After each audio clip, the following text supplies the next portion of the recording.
They are albumin prints. They are not photomechanical prints. They're actual photographs. Great, thank you. Or could they be? Nor could they be, exactly. Liz, and then please state your name as well. Hi, Liz. This is also for Tess. Thank you very much for that. It was very interesting.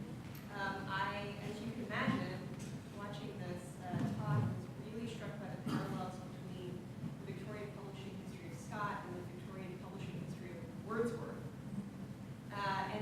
But in your talk, you really kind of start from this £27,000 debt and are drawing the history out of that.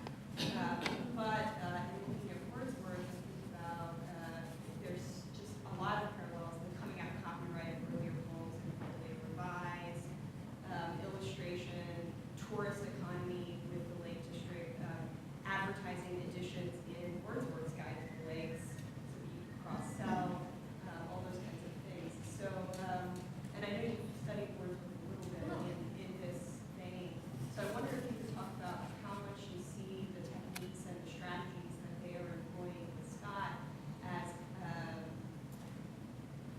kind of typical of the publishing scene of the Victorian period, or whether or not you think they're unique and driven by kind of need and circumstance.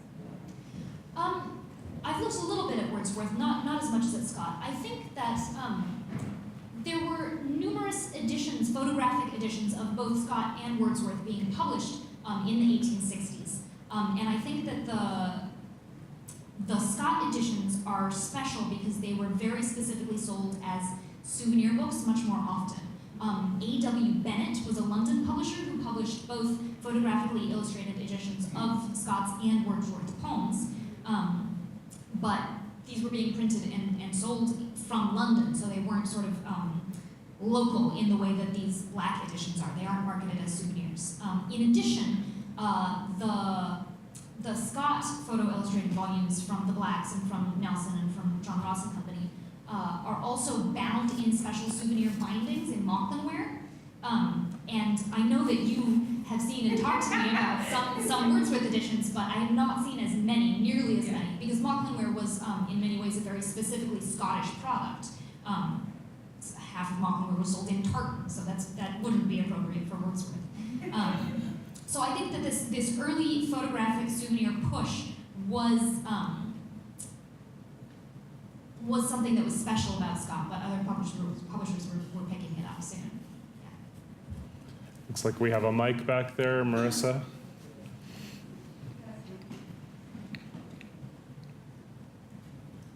Hi, thank you all for your talks today. I'm Marissa Nicosia. So I wanted to invite all of you to reflect a little bit on the methods that you're using, the bibliographical and the book historical methods that are underpinning your talks, and maybe even how you got started or acquired those methodologies. Raylene, you were talking about collecting, reconstructing an archive, and even a repertory in your work. Andrew, you were talking about typography, publication history, and reader's marks in interesting ways. And Tess, you gave us this really interesting publishing history that was grounded in a lot of market economics. So I'd like to invite you all to reflect a little bit on the methods and the training that have brought these projects for us to take a look at today.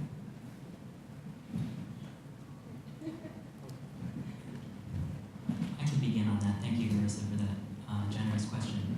For me, the project kind of comes out of an interest in catalogs and the searchability of text surviving from the 16th and 17th centuries. And as I became interested in the kind of quantitative approach to these particular kinds of books, as well as the problems or issues that typically lie on the margins when we think of a project like the short title catalog or other kinds of bibliographical projects defined in nationalistic terms or nationally defined terms. That these multilingual publications in many ways are, it's not clear if it's an Italian book or a Dutch book or an English book, it's kind of all at once. And so as I was thinking through that and the ways that these languages, both in print and in manuscript, and intersect and inform each other, kind of give us a different picture of this period. Not just the drama, of course I'm interested in the drama as well, but in a lot of ways it's a different perspective on those are some of the kind of thoughts that I had as I set out for these different libraries. And it was really kind of looking at as many copies as I could find, just for the evidence that they could present me. That I wasn't going to bring a sense of conviction to the materials. I was going to see what they had to show me. I think for my project, just because some of the documents are so weird and it's often difficult to know where they're coming from, I use every method under the sun that I can figure out. My bibliography is actually pretty traditional looking. One of the keys to the publishing networks is the mailing catalogs, because I can get all of the titles for each year, and then I can try and find those titles physically and track them down, and so that's how I know when I have a complete set or not. There's a lot of interesting buyouts that happen, and the thing that I didn't talk about today, but if you live in New York, I'm going to give a talk at Columbia on February 23rd. During the Great Depression, the United States actually buys out all of the black-based publishing companies, and they're under the umbrella of the WPA. And so that's helpful in terms of the WPA then starts cataloging them as well. But I didn't figure that out until about 10 years into this, because it's quite censored. And in terms of developing the collection, it literally just started because when I would have lectures on the history of blackface, which is pretty common for American pop culture history classes or American studies classes, they would use that traditional narrative that it ends around 1900 for a theatrical stage, and then it's subsumed into vaudeville and film and Amos and Andy on the radio. But I would find these physical manifestations that wasn't true, and so I wanted to try and figure out what was going on. And so I sort of fell down that rabbit hole, and then found an anonymous survey from 1955 at the height of the civil rights movement to try and ban these books, that said that the largest consumers of them were the fraternal orders, and so I was trying to figure that out, and then that was how I figured out the office connection. So it was pretty haphazard for a while until I got training, and then I went to rare book school, I got some formal training. So that's all I have. My research focuses on Scottish souvenir books, so I was starting at the end of my story with these photographically issued illustrated editions, and I was trying to figure out why the date printed on the relief title page didn't match the date on the photographic title page. And I was looking at a bunch of them, noticing that there were different, there were multiple issues of these books, and they all had different photographs in them, and trying to piece it together. Actually, going back to the archive was very methodologically straightforward. The minutes book is very, very clear, and it lays out a lot of this stuff. It was this great find, but that's the short answer. Other questions? Yes.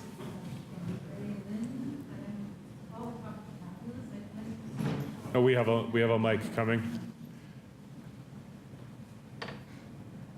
My name is Jean-Marie Mustard, and I just want to say all the talks were wonderful. I have a specific question for Red Lynn, which was you teased us with the suggestion that you had some further stories. I just wanted to invite that any further stories you had about encountering an archive. You mentioned the National Archives, very surprising discovery of the censorship of these materials in the Japanese and German camps. I wondered what if there was anything or something you had on Yeah, so I have a chapter in my book about the Japanese internment camp shows. It's quite an intense and fascinating history. In terms of archival anecdotes, I think the strangest one, other than the National Archives, is the Library of Congress. What year was this? 2012 or 2013, I was trying to call titles that I found in the catalog, and since they're not ever collected together, you sort of just have to get them individually. And so I figured, well, I'll go Library of Congress, they have everything. And I think I called about 100 books, and they all came back as missing, not on shelf. And I was like, what's going on? This is crazy. And I was running out of research money, and I was getting more mad, and I finally went to one of the librarians, and I was like, what is going on? This they can't all be missing. And after a few days of going back and forth and basically being interrogated about what I wanted to do with them, this person decided that I had passed the test, and she brought in a wagon, literally a wagon, full, and said, oh, I hid these during the Reagan era because the KKK kept coming and trying to photocopy them. And so she had hid them for literally my entire life. They had been hidden. And so there's a lot of interesting and weird things like that, even in institutions that you wouldn't expect it from. Raylink, may I follow up with one quick question? I'm quite taken with your report that you've tallied up 79 publishing houses and 10,000 plays. Are you and you've pointed out the difficulties associated with standard rare book and just general cataloging practices in identifying these materials. Have you considered, in addition to your sort of monographic study, have you considered pushing this into an enumerative bibliography? I really want to. My true ultimate goal, if you wanted the dream, is I'd like to have an exhibit, and also, so that would be physical, and then also an online exhibit where I would scan the copies and then you could go through the bibliography yourself, because there's so much research. I mean, in my opinion, this is sort of like saying I study all of American musicals. There's 10,000 of these things that I've found so far. Like, one person cannot do this work. The covers alone, the artwork, could have a book. And so I do hope that I can find resources to make them available. Great.